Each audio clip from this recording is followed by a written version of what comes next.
미국 트럼프 대통령이 김정은 북한 국무위원장에게서 친서를 받은 사실을 공개하고 머지않은 시점에 2차 북미 정상회담을 추진하겠다고 밝혔습니다. 트럼프 대통령은 다만 언제 친서를 받았는지 명확하게 밝히진 않았습니다. 국정농단과 불법 사찰 혐의로 항소심 재판을 받고 있는 우병우 전 청와대 민정수석이 구속된 지 384일 만에 오늘 새벽 석방됐습니다. 구치소 앞에는 보수단체 회원들이 나와서 우 전 수석을 환영했습니다. 30대 한국인 남성이 미국 그랜드 캐년을 여행하다 추락해 중태에 빠졌습니다. 이 남성은 그랜드 캐년 절벽에서 발을 헛디뎌 수십 미터 아래로 떨어져 병원으로 옮겨졌지만 현재 의식이 없는 상태입니다. 청와대 특별감찰반에 민간인 사찰 의혹을 제기한 김태우 수사관이 오늘 참고인 신분으로 검찰에 소환됩니다. 검찰은 김 수사관을 상대로 사찰 의혹의 내용과 윗선의 지시 여부 등을 조사할 계획입니다. 무면허로 음주 뺑소니 사고를 낸 배우 손승헌 씨가 어젯밤 구속됐습니다. 이른바 윤창호법이 적용돼 구속된 첫 연예인으로 기록됐습니다. 오늘 아침 서울이 영하 8도까지 떨어져 춥겠지만 낮부터 영상권 기온을 회복하며 한파가 물러나겠습니다. 하지만 충북과 경기 남부 등 중부지방의 미세먼지 농도가 나쁨 수준까지 오를 전망입니다. 굿모닝 YTN 2부 시작합니다. 트럼프 미국 대통령이 김정은 북한 국무위원장이 보낸 멋진 친서를 받았다고 밝혔습니다. 김 위원장과 머지않아 만날 것이라고도 말했습니다. 워싱턴에서 김희준 특파원이 보도합니다. 새해 첫 강요회의 자리, 트럼프 대통령이 종이 한 장을 흔들어 보이며 김정은 위원장이 보낸 멋진 친서라고 공개했습니다. I just got a great letter from Kim Jong-un. They've never written letters like that. This letter is a great letter. 친서를 받은 구체적인 시점과 내용은 전하지 않았습니다. 트럼프 대통령은 김 위원장이 신년사에서 밝힌 대화와 비핵화 의지도 긍정 평가했습니다. They said that in Chairman Kim's speech, he really wants to get together. He wants to denuclearize, and a lot of good things are happening. 김 위원장과 좋은 관계를 구축했다며 조만간 다시 회담할 수 있을 거라고 말했습니다. 전날 트위터로 자신도 만남을 고대한다며 김 위원장의 신년사에 화답한 뒤 연일 2차 북미 정상회담 분위기를 띄운 겁니다. 트럼프 대통령은 비핵화 협상에 대해 서두를 것이 없다는 속도 조절론도 재확인했습니다. 북한의 미사일 발사도 핵실험도 없는 현 상황을 강조하면서입니다. 또 다른 정권이 들어섰다면 아시아에서 큰 전쟁이 일어났을 거라며 북미 대화에 진전이 없다는 회의론도 일축했습니다. 김 위원장은 문재인 대통령과 트럼프 대통령에게 각각 친서 외교를 통해 새해 한반도 정세 전환의 계기를 마련하려 한 것으로 보입니다. 2차 회담의 공감대를 확인한 북미 두 정상이 조만간 다시 만나 비핵화와 상응 조치를 둘러싼 교착 국면에 이른바 톱다운식 돌파구를 마련할지 주목됩니다. 워싱턴에서 YTN 김희준입니다. 국정농단과 불법 사찰 혐의로 재판 중인 우병우 전 청와대 민정수석이 오늘 새벽 구속기간 만료로 석방됐습니다. 구속 384일 만인데 앞으로 불구속 상태에서 항소심 재판을 받게 됩니다. 보도에 이상순 기자입니다. 오늘 새벽 0시쯤 경기도 의왕시 서울구치소 앞에 태극기를 든 사람들이 모였습니다. 우병우 전 청와대 민정수석의 지지자들입니다.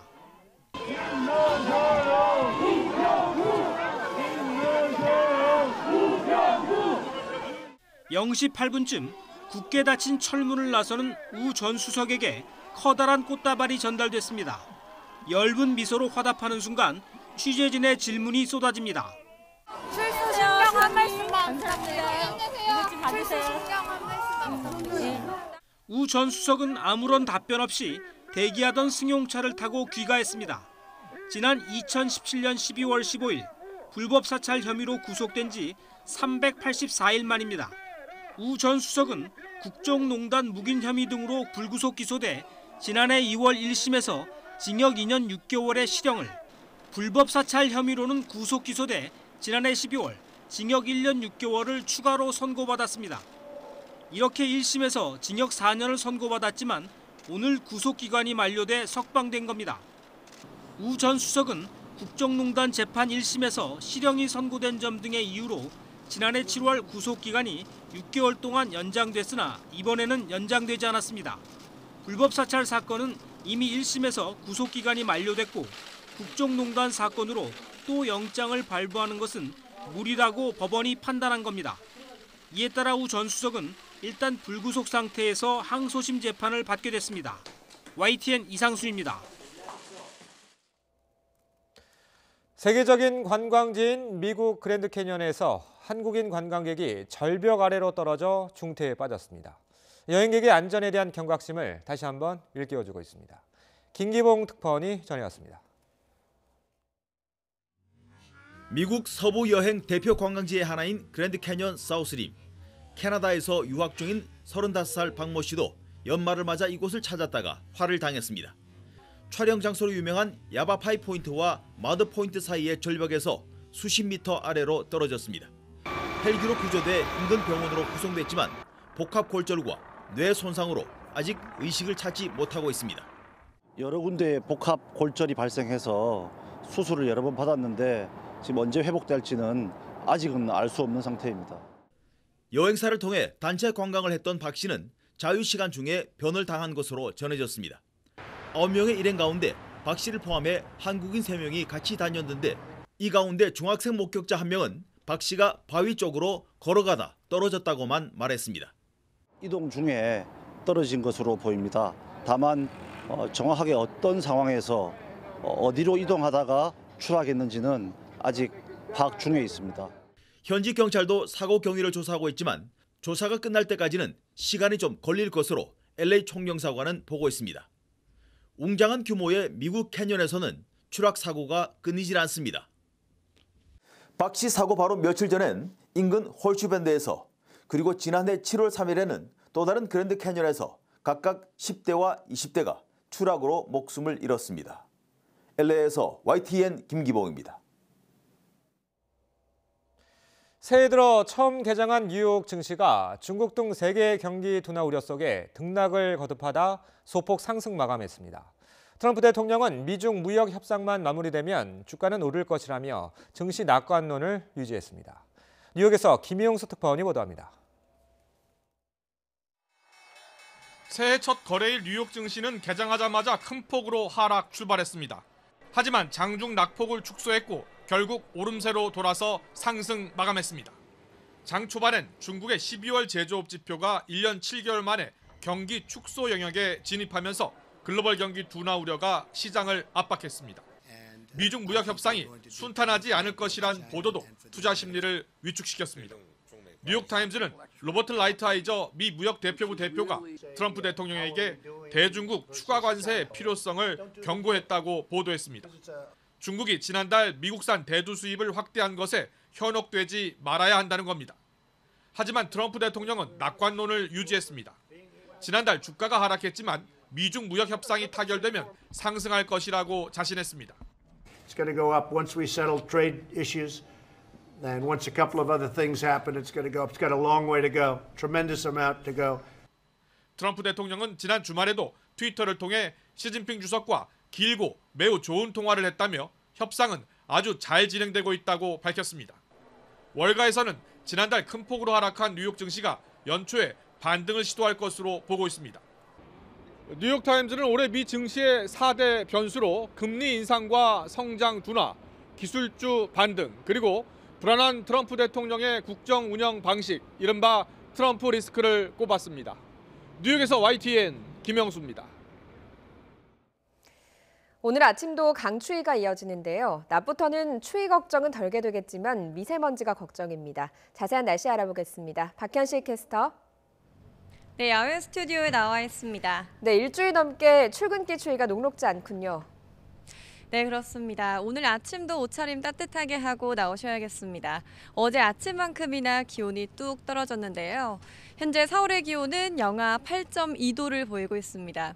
낮에는 기온이 영상권으로 올라서 다행히 추위가 누그러지겠습니다. 오늘 서울의 낮 기온 영상 2도로 어제보다 2도가량 높아서 바깥 활동하기 한결 수월하겠습니다. 하지만 추위가 풀리니 어김없이 미세먼지가 기승입니다. 아직은 전국의 대기질이 양호하지만 오늘 중부지방을 중심으로 공기가 탁해지겠는데요.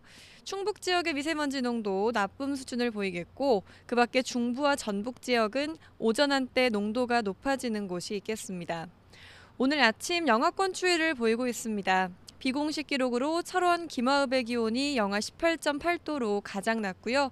제천 영하 15.6도, 봉화 영하 13.5도로 어제 아침과 비슷해 춥습니다.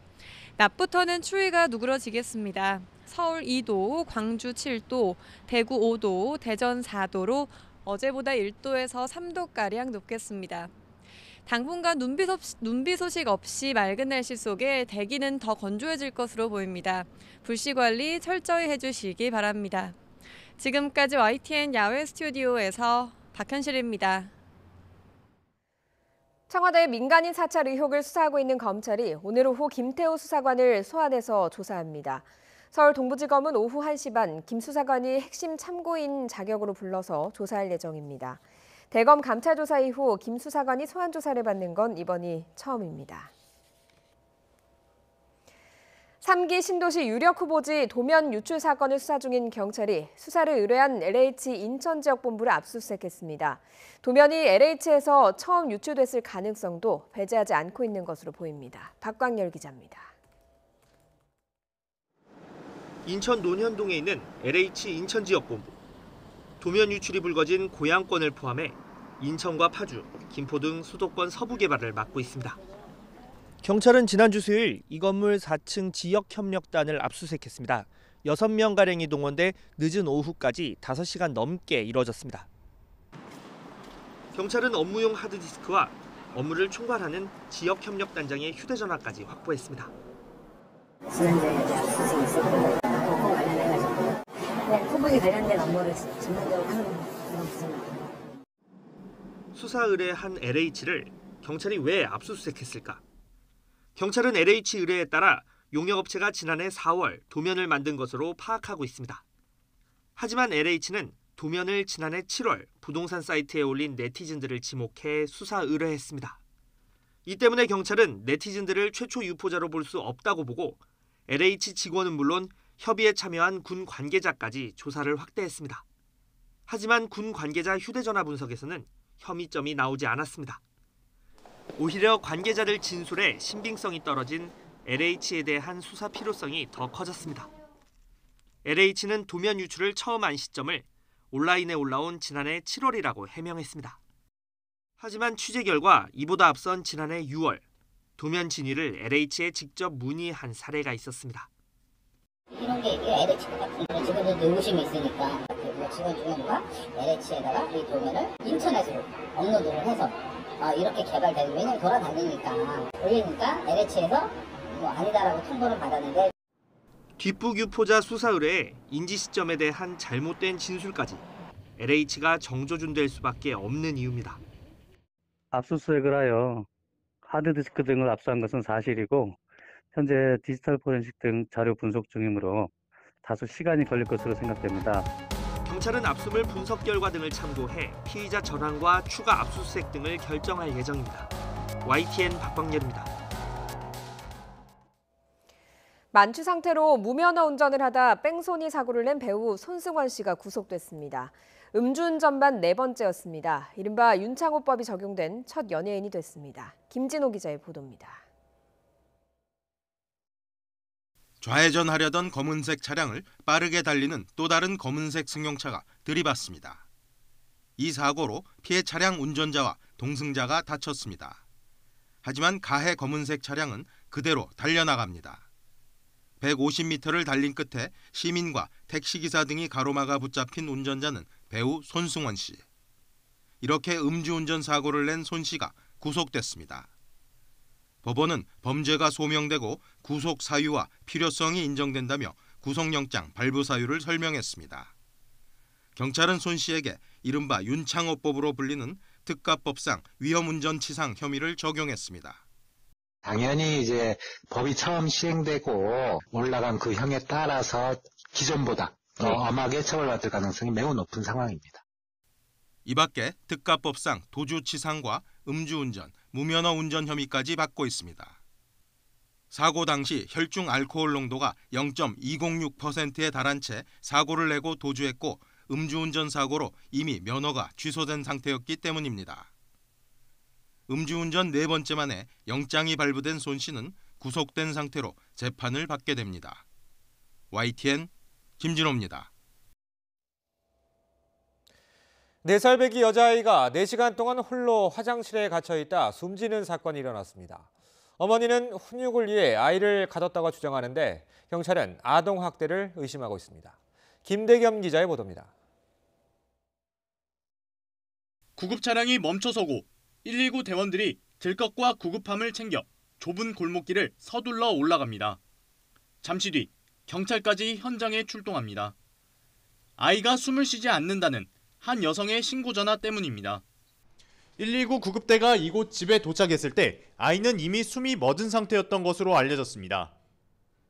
소방당국은 도착 당시 4살 여자아이가 침대 아래쪽에 뉘어져 있었고 의식과 맥박이 전혀 없었다고 밝혔습니다. 신고 전화를 한 사람은 아이의 어머니인 35살 이모 씨. 경찰 조사에서 이 씨는 새벽 3시부터 아이 혼자 화장실에 가둬놨었다고 진술했습니다. 소변을 가리지 못했다는 게 이유였습니다.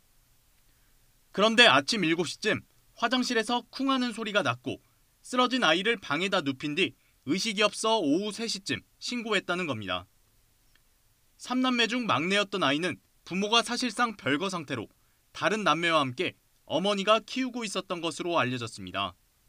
그거를 벗을 고친다고 1, 20분도 아니고 4-5시간을 화장실에다 가둬놓으면 말이 되냐고. 그건 하나의 그 뭐라 그러겠어. 그거 죽이라고 죽는 것밖에 더 되겠어 그거를. 아동학대 혐의가 있다고 판단한 경찰은 이 씨를 조사 도중 긴급 체포했습니다. 부검 결과 아이의 머리에서 피멍 자국이 발견됐고 이것이 사망 원인일 가능성이 크다는 1차 소견이 나왔습니다. 그 상처에 대해서 일단 집중적으로 물어봐서 사망의 원인이 되는지 안 되는지. 경찰은 아이의 몸 곳곳에서 상처가 발견된 만큼 평소에도 학대가 있었는지 조사하고 있습니다. YTN 김대겸입니다. 경찰은 이렇게 숨진 4살 배기 A양의 어머니 35살 이모 씨에 대해 아동학대 치사 혐의로 구속영장을 신청했습니다. 경찰은 1차 부검 결과 A양의 머리에서 피멍이 발견됐고 이것이 사망 원인일 가능성이 크다는 소견을 받았다고 밝혔습니다. 이에 대해 이 씨는 아이가 숨지기 하루 전 잠을 불규칙하게 자 훈육 차원에서 머리를 툭툭 친 것일 뿐 학대는 아니었다고 진술했다고 경찰은 설명했습니다. 양진호 전 한국미래기술회장의 폭행 사태를 계기로 불법 음란물의 유포를 막기 위한 각종 대책과 법안이 쏟아져 나왔습니다.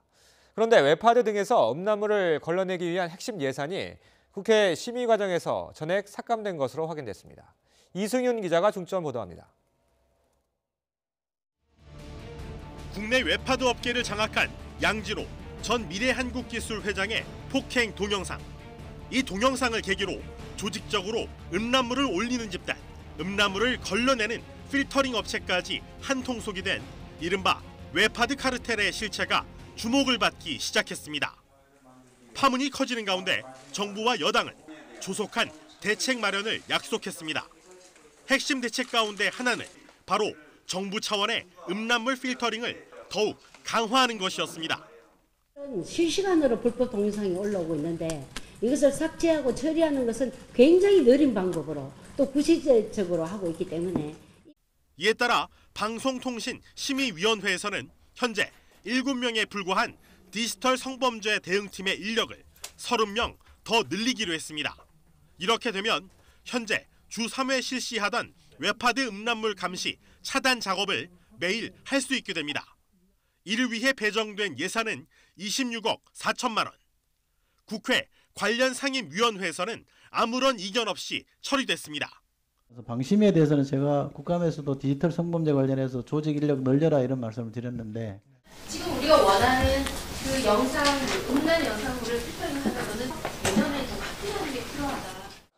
그런데 국회 예산결산 특별위원회로 예산이 넘어가면서 상황이 달라졌습니다. 예결특위 소위원회에서는 음란물 관련 논의는 전혀 이루어지지 않은 채 위원장의 업무 추진비 등을 이유로 방심위 지원 예산 전액에 대해 보류 결정이 내려졌습니다. 결국 예산은 소소위로 넘어가게 됐고 밀실에서 이루어진 최종 협상 과정에서 이렇다 할 설명도 없이 관련 예산 26억 4천만 원 전액이 삭감되고 말았습니다. 저희가 디지털 성범죄 피해자 지원을 위해서 관련 심의 지원 인력을 국회에 요청했음에도 불구하고 현재 그 부분들이 명확한 사유를 확인되지 않은 상태에서 반영되지 않은 것으로 확인이 됐습니다. 국회를 찾아가 예산이 삭감된 이유를 물었습니다. 서로 다른 거거든요. 소소이라는 게 쟤네들이 원하는 거, 우리가 원하는 거 있잖아요. 그럼 이게 이제 어떻게 비리돼요. 그러면 안 되는데 아마 그 와중에 논의를 자세하게 못한 상태에서 국회에 주먹구구식 논의로 예산이 전액 삭감된 상태에서 방송통신 심의위 차원의 음란물 필터링 강화 대책은 유명무실해졌습니다. 당리당략을 따지기에 앞서 국민에게 필요한 예산의 경중을 보다 신중하게 검토했어야 한다는 지적의 목소리가 높습니다. YTN 이승윤입니다. 전두환 전 대통령의 부인 이순자 씨가 남편은 민주주의의 아버지라고 말해 논란이 일고 있습니다. 여야 모두 망언이라고 비판을 쏟아냈지만 자유한국당은 침묵했습니다. 최기성 기자입니다. 시작은 이순자 씨가 한 인터넷 극우 매체와 40여 분 동안 진행한 인터뷰입니다. 이 자리에서 이 씨는 남편인 전두환 전 대통령을 치켜세우며 다양한 이야기를 쏟아냈습니다. 이 씨는 우리나라에 처음으로 5년 단임제를 도입한 남편을 민주주의의 아버지라고 생각한다고 주장했습니다. 여야 사당은 해당 발언을 망언으로 규정하며 일제히 들고 일어났습니다. 더불어민주당은 경거망동하지 말라면서 범죄자와 비호 세력의 말이 피해자의 상처를 다시 핥히고 있다고 목소리를 높였습니다. 이와 함께 5.18 책임자 처벌을 위한 법안을 외면하는 자유한국당도 같은 생각이냐며 따져 물었습니다. 같은 생각입니까? 이순자 씨 말에 동조합니까? 전두환을 비롯한 5.18 범죄자에 의한 역사 모독, 피해자 모독 발언은 하루 이틀 일이 아닙니다. 바른미래당 역시 일말의 반성도 없이 변함없는 뻔뻔함은 따를 자가 없음이 분명하다고 날을 세웠습니다. 참여야 속죄로 성실히 재판에 임하고 자신의 만행으로 희생된 영령들에게 조금이나마 속죄할 수 있는 마지막 기회라는 것을 잊지 말기 바랍니다. 광주 5.18 민주묘지를 찾은 민주평화당은 해외 토픽에 나올 일이라며 5.18 진상규명위원회 출범을 맡고 있는 한국당도 입장을 밝히라고 촉구했습니다. 남편이 치매를 앓아 재판에 나올 수 없다는 이 씨의 발언에 대해 정의당은 재작년 회고록은 어떻게 냈는지 궁금하다고 비꼬았습니다. 반면 이 씨 발언과 관련해 자유한국당은 별다른 반응을 내놓지 않았습니다. YTN 최기성입니다. 다스의 실소유주로 인정돼 1심에서 징역 15년을 선고받은 이명박 전 대통령이 어제 오후 항소심 첫 공판에 출석했습니다. 이 전 대통령 측은 첫 공판에서 다스는 누구 것이냐는 질문은 무의미하다며 측근들의 검찰 진술도 허위라고 주장했습니다. 1심 때와는 달리 항소심에는 김백준 전 청와대 총무비서관과 원세훈 전 국정원장 등 옛 측근을 포함한 15명이 증언석에 설 예정입니다. 국방부가 아베 신조 일본 총리가 지난 1일 현지 매체인 TV 아사히와 인터뷰를 통해서 우리 해군이 일본 초계기에 화기관제 레이더를 겨냥했다고 주장하자 재차 반박에 나섰습니다. 국방부는 입장 자료를 내고 일본이 동영상 공개에 이어 고위 당국자까지 나서 일방적인 주장을 되풀이하고 있는 것에 대해서 깊은 유감을 표명한다고 밝혔습니다. 이어 일본은 사실을 왜곡하는 행위를 중단하고 인도적 구조작전 중이던 우리 함정에 위협적인 저공 비행을 한 행위에 대해서 사과하라고 덧붙였습니다. 한일 정부 간의 이견이 생길 때마다 일본 정부는 국제 기준을 거론하면서 국제사회로 이슈화시키고 있습니다. 먼저 목소리를 높여서 국제 여론전에 나서는 건데요. 우리 정부도 대응책이 필요해 보입니다. 도쿄 황보연 특파원입니다. 우리 함정이 사격 전 단계에 사용하는 위험한 레이더를 자국 초계기에 비췄다는 증거라며 일본 정부가 유튜브에 올린 영문 번역 동영상입니다. 오히려 위험한 비행이었다는 우리 정부의 반박을 의식한 듯 시작 부분에는 초계기의 비행 고도와 거리가 국제법을 준수하고 있다고 적었습니다. 대화는 물론 설명을 통해 우리 군함이 사격 관제 레이더를 비췄다는 식의 영문 자막을 10여 차례나 노출했습니다.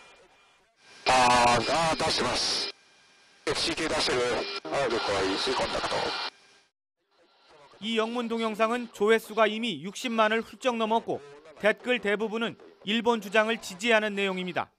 앞서 일본 정부는 우리 군함이 해상 충돌을 피하는 국제 기준을 어겼고 자신들은 국제 룰을 철저히 준수했다고 주장했습니다.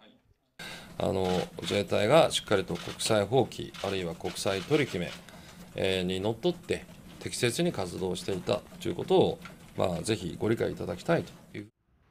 일본 정부가 한일 양국 간 문제에 국제 룰을 거론하며 국제 여론전에 나선 건 이번이 처음이 아닙니다. 잘못된 위안부 합의의 후속 조치로 화해치유재단 해산을 발표했을 때도 또 우리 대법원이 일본 기업의 강제징용 배상 판결을 했을 때도 마찬가지였습니다. 韓国には国際社会の一員として責任ある対応を望みたいと思います。 사안이 생길 때마다 일본 정부가 국제 무대로 치고 나가는 데 비해 우리 정부의 대응은 다소 밋밋하고 한 박자 늦는 게 아니냐는 지적이 나오고 있습니다. 국제 룰은 지켜야 한다는 게 국제사회의 보편적인 생각인데 자세한 사실관계를 떠나 일본 측 주장이 큰 목소리로 파급되는 게 현재 상황인 만큼 이에 대비한 우리 정부의 고민이 절실해 보입니다. 도쿄에서 YTN 황보현입니다. 문재인 대통령의 신년사에서 집권 3년 차를 맞는 2019년을 함께 잘 사는 사회로 가는 첫 해로 삼겠다고 밝혔습니다. 저성장 구조의 돌파구를 찾기 위해서 산업 전 분야에서 혁신이 필요하다고 강조했습니다. 임성호 기자입니다. 문재인 대통령이 취임 이후 두 번째 신년회를 중소기업 중앙회관에서 열었습니다. 이곳에서 대통령 신년회가 열리는 건 처음인데 이재용 삼성전자 부회장 등 4대 그룹 총수들도 나란히 참석했습니다. 중소기업과 소상공인, 자영업자들이 특히 잘 되기를 바라는 마음도 담았습니다. 문 대통령은 2018년이 우리 경제와 사회 구조를 바꾸기 위해 제도적 틀을 만들었던 시기였다면 2019년은 그 성과를 국민이 체감하는 시기여야 한다고 강조했습니다. 국민이 함께 잘 사는 사회로 가는 첫 해로 만들겠다면서 산업 전 분야에서 혁신이 시급하다고 강조했습니다. 저성장이 일상화되었습니다. 선진 경제를 추격하던 경제 모델이 한계에 다다랐습니다. 혁신이 있어야 경제의 역동성을 살리고 저성장을 극복할 새로운 돌파구를 열 수 있습니다. 문 대통령은 이를 위해 규제를 적극적으로 개선하는 등 기업의 투자를 정부가 지원하고 혁신 성장 예산을 본격적으로 투입해 우리 경제에 활력을 불어넣겠다고 밝혔습니다. 데이터, 인공지능, 수소경제, 스마트 공장, 자율주행차 등 혁신 성장을 위한 예산을 본격적으로 투입하겠습니다. 사회 안전망을 확보하고 삶의 질을 높여 함께 잘 살자는 포용적 성장 기조도 그대로 유지했습니다. 기초연금과 아동지원 등 생활지원 확대와 카드 수수료 인하를 통한 자영업자 경영 지원, 안전, 위험 분야의 정규직화도 적극 추진합니다. 문 대통령은 그러면서 기업과 노동자, 지자체, 정부가 사회적 대타협을 이루지 않고서는 한 걸음도 나아갈 수 없다고 강조했습니다. 특히 진통을 겪고 있는 광주형 일자리를 상생형 일자리의 성공 여부를 가늠하는 척도로 꼽았습니다. 문 대통령의 이번 신년사는 지난해부터 강조해온 혁신적 포용국가의 정책 기조를 유지하면서 혁신과 포용 모두 국민이 체감할 수 있는 활력과 성과로 나타나야 한다는 점을 강조하고 있습니다. YTN 임성호입니다. 청와대 관련 폭로성 주장을 계속해온 신재민 전 사무관을 정부가 공무상 비밀누설 혐의로 검찰에 고발했습니다. 신 전 사무관은 적자 국채 발행을 압박한 청와대 인사가 차영환 전 경제정책 비서관이라며 추가로 폭로했습니다. 김평정 기자입니다. 청와대가 민간 기업인 KTNG의 사장 교체와 적자 국채 발행을 압박했다는 폭로성 주장으로 파문을 일으킨 신재민 전 사무관. 정부가 신 전 사무관에 대한 강경 대응으로 검찰에 고발했습니다. 기획재정부는 신 전 사무관이 KTNG의 동향을 파악한 문건이나 적자 국채 추가 발행에 관한 논의 내용 등을 외부에 공개한 행위는 법적으로 처벌해야 한다는 입장입니다. 기재부 관계자는 신 전 사무관의 행위를 공익적 성격의 내부 고발로 봐야 하지 않느냐는 견해에 대해서는 그런 판단은 법원이 해야 한다며 고발을 안 할 이유는 되지 않는다고 잘라 말했습니다. 검찰 수사 대상이 될 처지에 놓인 신 전 사무관은 긴급 기자회견을 열고 자신은 공직사회의 부당함을 알린 공익제보자라고 강조했습니다. 국채 업무 담당자였던 만큼 당시 상황을 누구보다 정확히 알고 있다면서 적자 국채 발행과 관련해 압력을 넣은 청와대 인사가 차영환 전 경제정책비서관이라고 주장했습니다. 제 옆에서 청와대랑 통화를 하고 계셨습니다. 과장님이요, 국장님이요. 부당한 지시 받으면 뭐 하지 않습니까? 그런 식의 내용까지 다 들었습니다. 청와대 누구인지 특정되신 분 있으세요? 차영환 비서관님이었습니다. 신 전 사무관은 이어 어떠한 정치 이익 집단에도 속하지 않았다면서 앞으로 있을 수사에 당당하게 임하겠다고 말했습니다. 현행법상 전현직 공무원이 직무상 비밀을 누설하면 2년 이하의 징역형을, 공공기록물을 무단 유출하면 3년 이하의 징역이나 2천만 원 이하의 벌금형을 받을 수 있습니다. 기재부와 신 전 사무관이 서로의 주장에 반박에 재반박을 이어가는 만큼 진실은 결국 검찰 수사에서 가려질 것으로 보입니다. YTN 김평정입니다. 신 전 사무관의 회견 내용에 대해서 기재부가 또 한 번 전면 부인했습니다. 기재부는 보도자료를 내고 차영환 전 비서관이 당시 기재부에 연락한 건 12월 국고채 발행 계획을 취소하거나 보도자료를 회수하라고 한 것이 아니라 12월 발행 규모 등에 대해 최종 확인하는 차원에서 했던 것이라고 해명했습니다. 환자 가위들은 흉기에 찔려 숨진 고 임세원 교수 사건과 관련해 정부가 대책을 마련하겠다고 밝혔습니다. 사건 발생 사흘 만에 차려진 빈소에는 고인을 추모하는 발길이 이어졌습니다. 김정혜 기자가 보도합니다. 고 임세원 교수의 빈소는 사흘 만에야 차려졌습니다. 사건 수사와 부검이 동시에 진행돼 절차가 늦어졌습니다. 누구보다 환자들을 이해했던 고인이었기에 조문객들의 얼굴엔 슬픔과 침통함이 가득했습니다. 고인의 여동생은 오빠가 의사이기에 앞서 스스로 우울증을 겪어봤기 때문에 환자와 자신의 일을 사랑할 수 있었다고 말했습니다. 자신의 직업을 소명의식을 가지고 하고 있고 사회적 낙인 없이 고통받는 사람들은 치료받기를 원했는지를 알 수 있었습니다. 우울증과 불안장애 분야 전문가였던 고인은 우울증으로 극단적인 생각까지 했던 경험을 책으로 펴냈습니다. 힘든 시기를 보낸 뒤 힘들어도 오늘을 견뎌보자고 환자들을 격려했지만 예약도 없이 찾아온 환자에게 변을 당했습니다. 정부는 진료 중인 의료인을 보호하기 위한 법적 방안 마련에 나섰습니다. 일선 정신과 진료 현장을 대상으로 대피 통로나 비상벨 설치, 보안요원 배치를 파악할 계획입니다. 물론 어디서나 폭력은 있어서는 안 되지만 의료기관 내에서 폭력은 더 있어서는 안 된다라는 이제 그런 공감대가 가장 안전한 진료 환경 조성의 가장 근본이거든요. 그러나 이번 사건으로 정신질환자에 대한 편견이 확산하는 건 바람직하지 않다고 의료계는 우려하고 있습니다.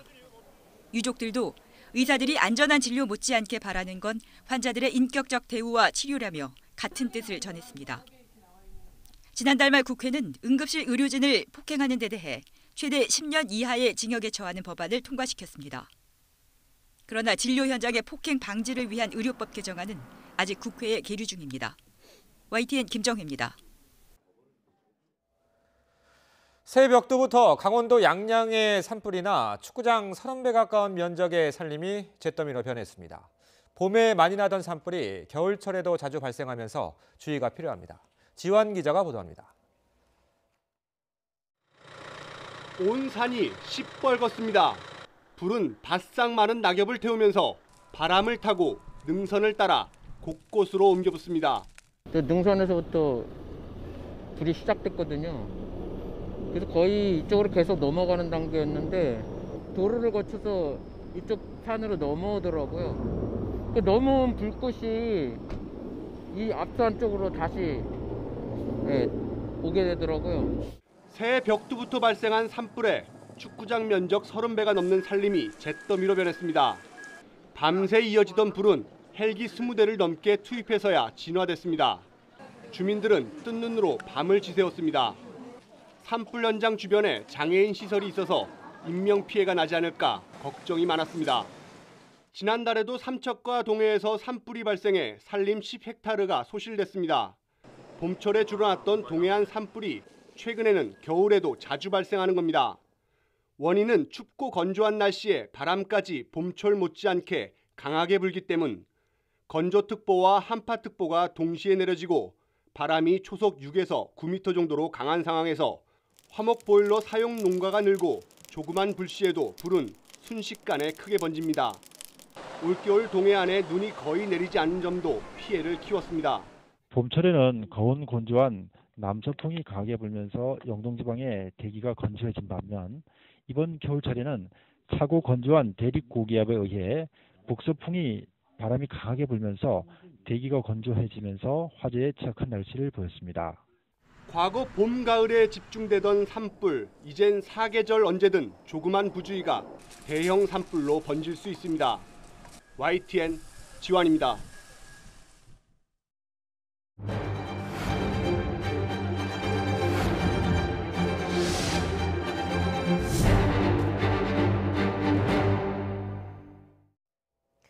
(3.1운동) 100주년 기획보도입니다. 오늘은 국립묘지 밖에 흩어져 있는 (3.1운동) 유공자들의 흔적을 추적했습니다. YTN이 정보 자료를 바탕으로 (3.1운동) 유공자들의 묘소를 찾아봤는데 위치도 모르는 묘가 80%를 넘었습니다. 역사에서 지워져가는 (3.1운동) 유공자들, 이승배 기자가 취재했습니다. 충남 천안시 용두리에 있는 한 야산. 마을을 벗어나 산길을 따라 10분가량 걸으면 언덕 중간쯤에 묘소가 나옵니다. 겉으로 봤을 때는 보통의 선상과 크게 달라 보이진 않지만 이곳은 3.1운동을 대표하는 유관순 열사의 친오빠가 잠들어 있는 장소입니다. 유우석, 동생 유관순과 함께 1919년 4월 천안 아운의 장터 독립만세 운동을 주동했습니다. 멀지 않은 곳에 유관순 열사의 어머니와 아버지 묘소도 자리하고 있습니다. 자식들과 함께 만세운동에 참여했다가 일본 경찰의 총검에 맞아 현장에서 순국했습니다. 말 그대로 애국 가족인데 찾는 사람은 거의 후손뿐, 동네 주민도 잘 모릅니다. 요즘에는 뭐 안 오는 편이. 일부러 이렇게 물어보거나 찾아오는 사람도 없어요?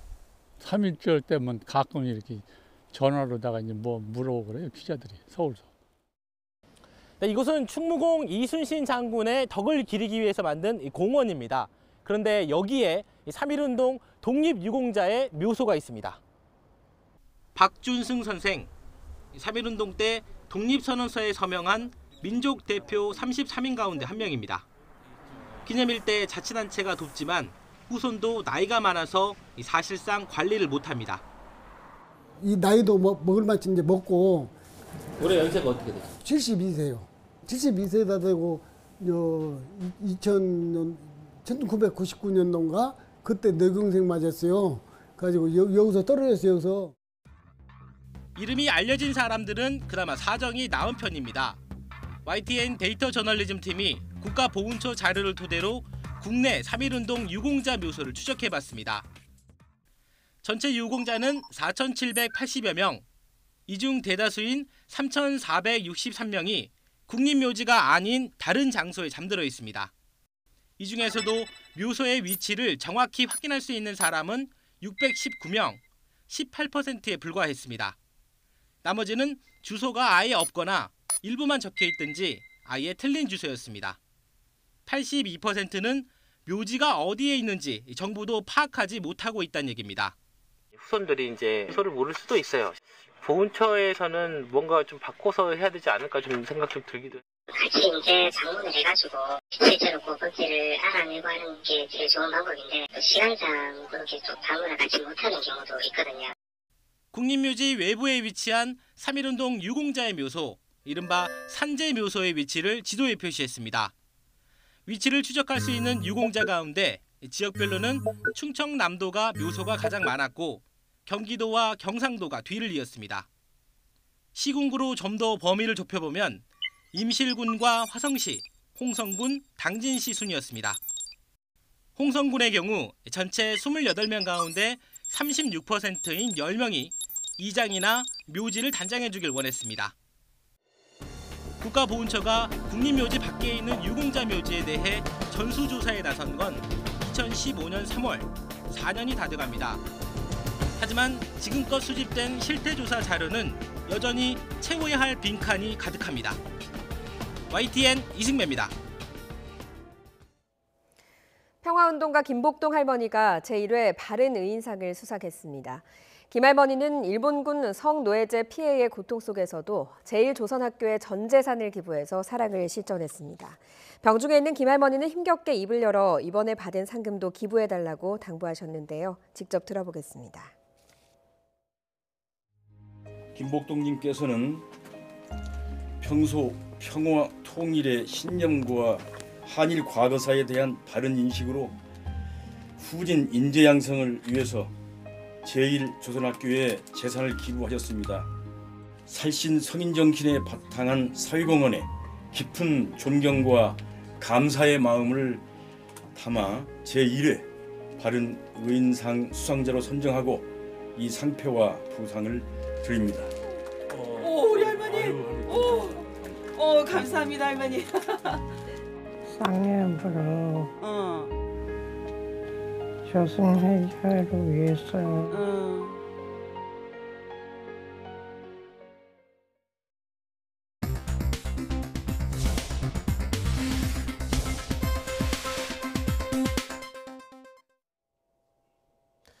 이 시각 보도국입니다. 정부가 올해 창업 지원을 위해 1조 1천억 원을 투입합니다. 각 부처에서 시행하는 창업 지원 사업을 모두 합산한 금액으로 지난해 7,700억 원보다 43% 늘었습니다. 자유한국당이 다음 달 27일 당대표와 최고위원 등 새 지도부를 선출하는 전당대회를 열기로 잠정 결정했습니다. 김용태 사무총장은 오는 14일 전당대회 준비위와 선관위 구성안을 의결하고 각 후보 측과 함께 세부적인 선거 일정을 조율할 예정이라고 말했습니다. 제천화재 참사 유가족 대책위원회는 화재 당시 현장 소방 지휘 책임자들을 검찰이 불기소 처분한 것과 관련해 법원에 재정 신청을 냈습니다. 재정 신청은 검찰의 불기소 처분이 적절한지 법원에 심사를 요청하는 제도입니다. 조희연 서울시 교육감이 자율형 사립고의 일반고 전환을 추진하고 있는 가운데 자사고 재학생들의 학교에 대한 만족도가 일반고보다 높다는 조사 결과가 나왔습니다. 한 입시업체가 고등학생 1,600여 명을 대상으로 조사한 결과 자사고 학생은 60.2%가, 일반고 학생은 48.2%가 학교에 만족한다고 답했습니다. 영화감독 김기덕 씨가 자신에게 성폭행 당했다고 폭로한 여배우 A씨를 무고 혐의로 고소했지만 검찰이 무혐의 처분을 내렸습니다. 검찰은 A씨의 미투 주장이 명백하게 허위라고 단정할 수 없다며 무고죄에 해당하지 않는다고 판단했습니다. 지난해 11월 온라인 쇼핑 거래액이 10조 원을 넘어서며 역대 최대치를 기록했습니다. 이는 2달 연속 10조 원을 돌파한 것으로 한 달 거래량 기준으로는 관련 통계 작성이 시작된 지난 2001년 이후 최대치입니다. 이 시각 보도국이었습니다.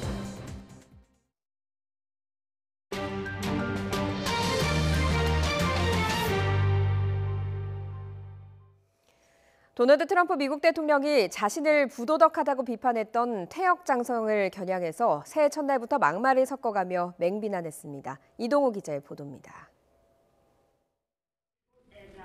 트럼프 대통령이 새해 첫날부터 트위터를 통해 맹비난한 인물은 스탠리 맥크리스털 전 아프가니스탄 주둔 육군 사령관입니다. 트럼프 대통령은 공개적으로 자신을 비판한 예비역 육군 대장에 대해 그의 마지막 임무는 완전한 실패작이었으며 그는 입이 가볍고 멍청하며 힐러리 클린턴을 좋아하는 사람이라고 직격탄을 날렸습니다. 또 맥크리스털은 버락 오바마 전 대통령에게 개같이 해고된 사람이라고 막말을 섞어가며 맹비난했습니다.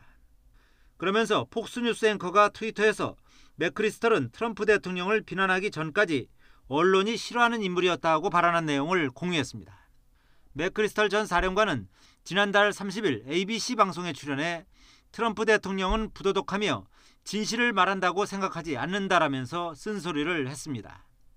또 제임스 매티스 미 국방장관이 트럼프 대통령과 시리아 철군 등과 관련해 갈등을 빚다 물러난 데 대해서도 매티스 장관처럼 사심없고 헌신적인 사람이 물러난다면 우리는 그가 왜 사퇴했는지 물어야 한다고 지적하기도 했습니다. 맥크리스털 전 사령관은 지난 2010년 잡지와의 인터뷰에서 버락 오바마 당시 대통령 등 정부 최고위층을 공개 비판했다가 자리에서 물러났습니다. YTN 이동우입니다. 미국에서 새해 첫날부터 4,700억 원 규모의 복권 잭팟이 터졌습니다. 미국 양대 복권 중에 하나인 메가밀리언스는 현지 시각 1일 밤 1등 당첨 복권 한 장이 뉴욕에서 팔린 것으로 확인했다고 밝혔습니다. 당첨금은 4억 2,500만 달러, 우리 돈으로 4,770억 원으로 메가밀리언 복권 사상 8번째로 큰 액수입니다. 중국의 공식 인구가 올해 14억 명을 넘어설 것으로 보입니다. 중국 인구는 수년간 매년 700만 명 정도씩 늘고 있어서 지난해와 올해 출생자 수를 감안하면 연내 14억 명을 넘어설 것으로 보입니다. 이외에는 중국 인구가 앞으로도 계속 늘어나지만 2024년에는 인도에 역전당해서 최대 인구국 자리를 넘겨줄 것으로 내다보고 있습니다.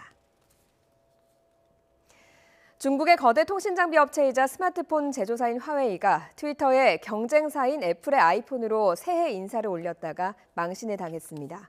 화웨이는 지난달 31일 공식 트위터 계정에서 영어로 임직원들의 명의의 새해 인사를 전했는데 이 글 아래에는 아이폰 앱에서 작성했다는 문구가 달려 있습니다.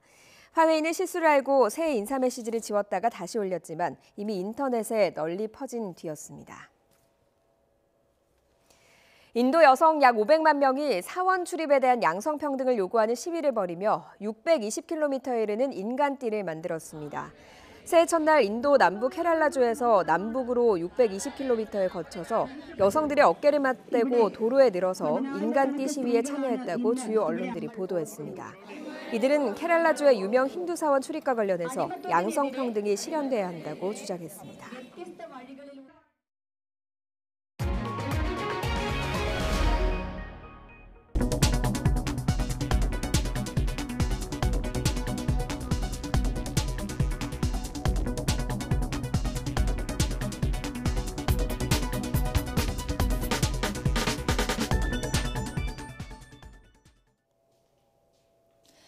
오늘로 벌써 8일째 강추위가 이어지고 있습니다. 한파특보 속에 현재 서울의 기온 영하 8.3도까지 내려가서 어제 아침만큼 추운데요.